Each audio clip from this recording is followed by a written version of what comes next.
Hey guys, I want to thank y'all for coming back to the channel. It's been a little while. I haven't done anything since the last video.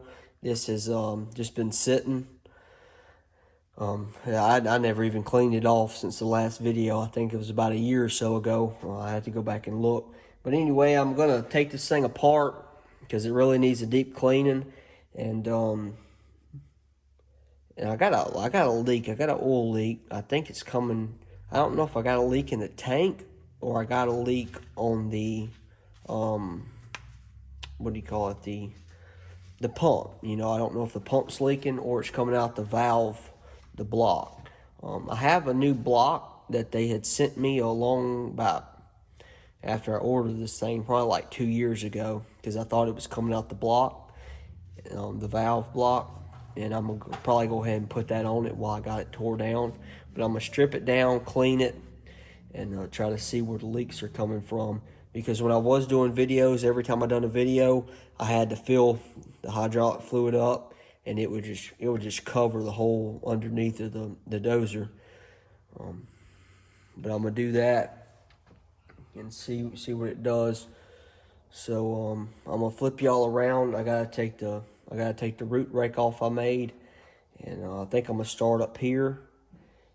And then I think, if I remember correct, because I've taken this off and the cab off to get to a line that was messed up.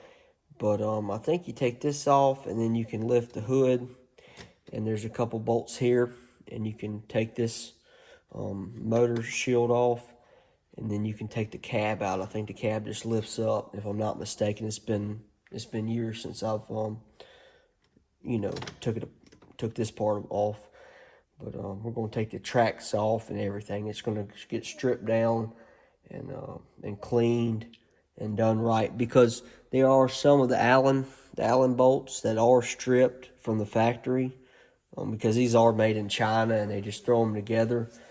Some bolts are pretty loose, some are really over tightened, and some are stripped. So we're gonna have to figure that out when we get there. But hopefully we can get it tore down and serviced and put back together.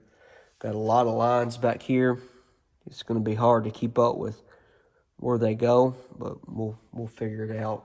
I was thinking about doing a ripper, taking the ripper off completely, because I've never even used this. I don't think. I don't really need a ripper for what we're doing, but we're going to get this thing back out and get it to work. We're going to get it serviced up first and take the blade off. And my blade never acted right. It was always kind of off level when you picked it up and everything, so it never came too good from the factory. But we're going to get it tore down and see what we got. Thank y'all. All right, so I'm going to take the thumb off. All I got is a piece of all thread right here.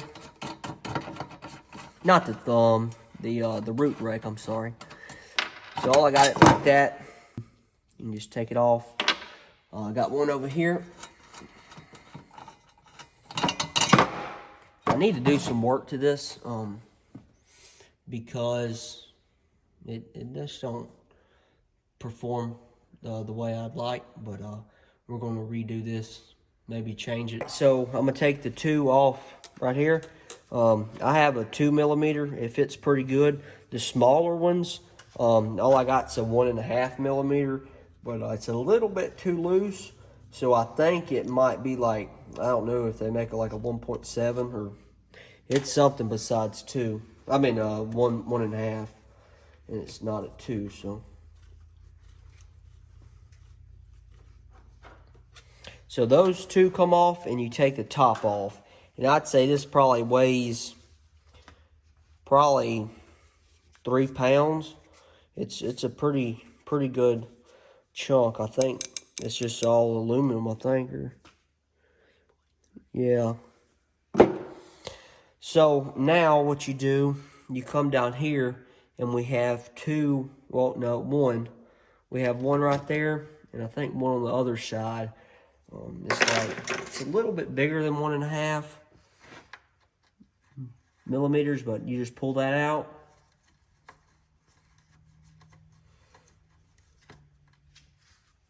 I'm gonna have to get something to put those in, but then there's one over here.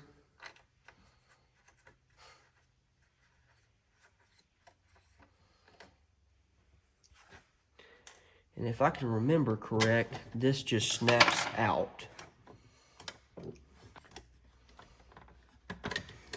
Like that. So you got your shield like that. And then, if I remember correct, can't remember how you get this off. If something else is holding it in. I think this, let's see. Okay, I have, under here, I have, I got 2 Allens I gotta get. And they're, I think they're 2mm.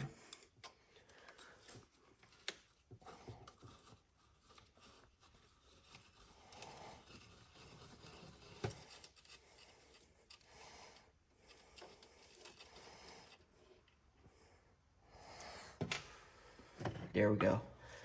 And the cab, it just lifts off. And it has a speaker under here for if you put a sound box on it. Yeah, it's already got the speaker for it.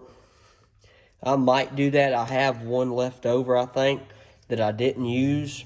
I might put it on it, but I might not because it's so loud. The pump on here is so loud.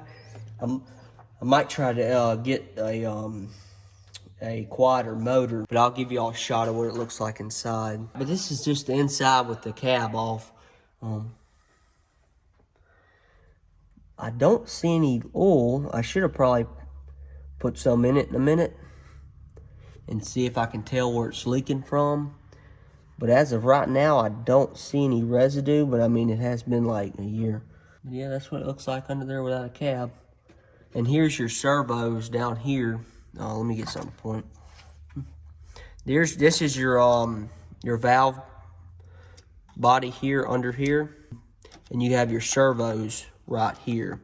These are your servos, and that's your valve body. And the servos just turn a little valve in there, and that's what puts pressure to your different cylinders. It's just mechanical from there forward, but electronic from here back. And then your motors back here, and here's your pump. No, these are your drive motors. Right here, there's your right track, your left track, and then the pump. I think it's under here, if I'm not mistaken. I'm gonna pull this off, but I think it's under here. This is for one track, for the other track.